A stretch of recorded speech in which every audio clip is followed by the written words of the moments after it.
Hierdie episode van Storytyd saam met Juffrou Blanche word geborg deur Kleuter en Baba Campus in Langenhoven Park. Hoe gaan dit? Daar by elkeen van julle, by jou huis, in die motor, dalk in die bed. Ek weet nie waar luister julle nie, maar ek is so bly dat jy ingeskakel het vir 'n volgende episode van Storytyd saam met Juffrou Blanche. En vandag se storie se naam is Daar's 'n T-Rex in die tuin en dit is geskryf deur Alexei Bitskoff en Ruth Simons.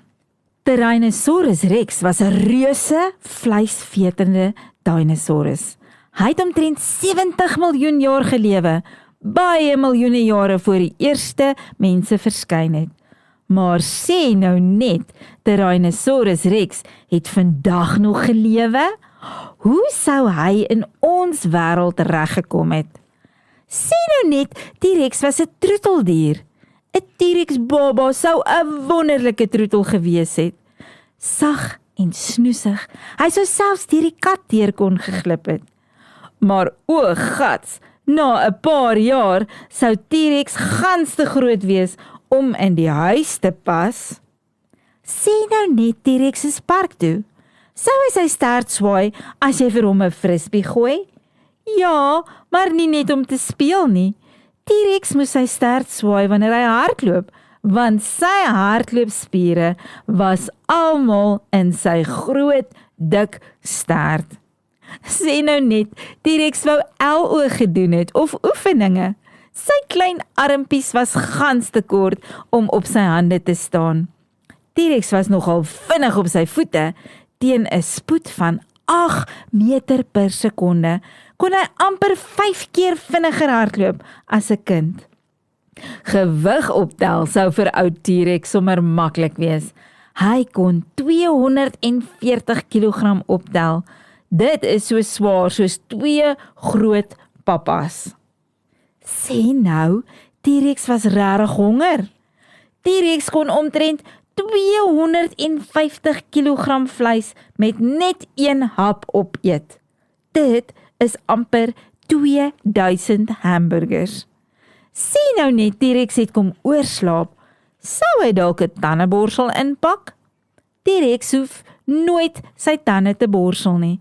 As een van sy ou tande uitgeval het, het daar dadelik 'n nuwe een uitgegroei. Sjoe, en party van hulle was so groot soos 'n piesang. Wow, dit is baie interessant. Sou T-Rex dalk 'n bril moes dra? Nee, want T-Rex kon baie goed sien. Baie beter as enige mens.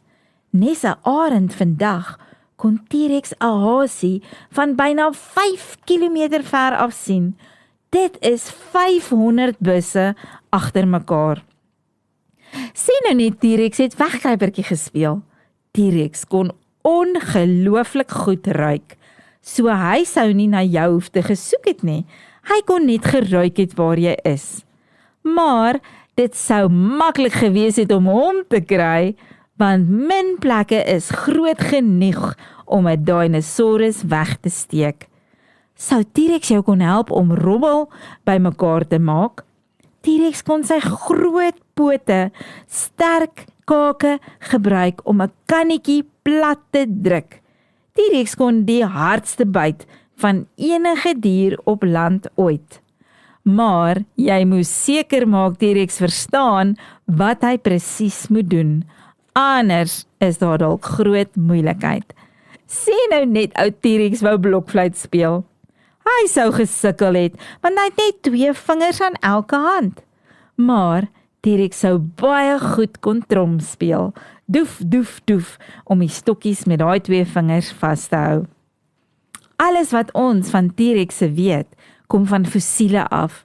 Geraamtes wat al duisende jare lank in die grond begrawe is. Dit beteken, ons weet al hierdie goedjies van dinosourusse af, al het niemand hulle ooit gesien nie. Sjoe, dit is darmal lekker interessante boekie gewees, om bietjie te kan sien, wat het 'n T-Rex als gedoen. Ek is seker julle hou ook baie van dinosourusse, want dit is 'n baie lekker speelding om mee te speel, en al het hulle jare en jare terug gelewe is dit ietsie wat nog altyd 'n gewilde speeldingetjie is in my klas. Nou toe maters, tot 'n volgende keer. Arrivederci! Hierdie storietyd saam met Juffrou Blanche was geborg deur Kleuter en Baba Kampus in Langehoven Park.